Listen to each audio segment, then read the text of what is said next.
Ekaizentarrek aurreratu duenez, azken aste hauetan Turkiaren inguruan gertatutakoaren artean, estatu kolpea berez ez da gauzarik garrantzitsuena. Garrantzitsuena da estatu kolpearen jatorrian dagoela Turkian emoten ari den berkokapen estrategikoa. Turkiaren berkokapen estrategiko horren garrantzia ikaragarria da. Bai ekialde hurbilean eta bai mundu osorako. Ez dugu ahaztu behar, Turkia klabea izan dela, OTAN eta Washingtonen politikak bideratzeko ekialde hurbilean.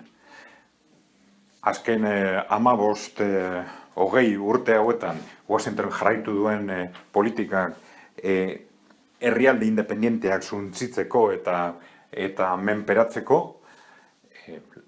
lagun hurbiltzat eduki dugu beti Turkia. Turkia gakoa izan dabe bai terrorismo islamiko sustatzeko orduan, Siriaren aurkako gerra martxan jartzeko orduan, eta bar. Arrazoi batengatik edo bestegatik izan da. Turkiaren aldaketa estrategiko hau OTAN eta Washingtonekin apurtuz eta Rusia, Siria, Irak eta Irangana hurbilduz, dana aldatzen dago ekialde hurbilean.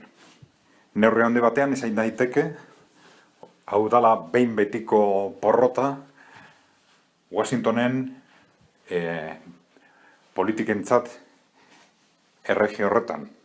Eta baita ere, neurri handi batean, Errusiaren aurkako estrategiak neurri handi batean bebai porrota egiten ari direla.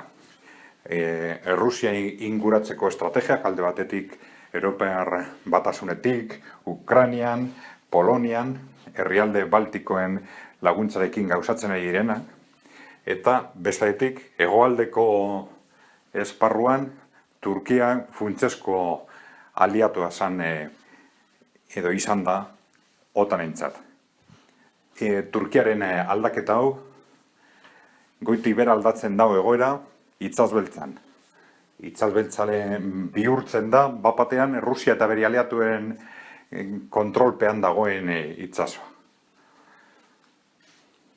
Aldi berean aldaketa hau ekarriko dau ziur asko nahiko modu bizkorrean Irak eta Siriaren gerraren amaiera, Estatu Islamikoa eta Al-Qaedaen behin betiko porrota behintzat ekialde hurbilean, eta oro har atzerapauso estrategiko nabaria Washingtonentzat eta mendebaldeko azken urteotako politikentzat.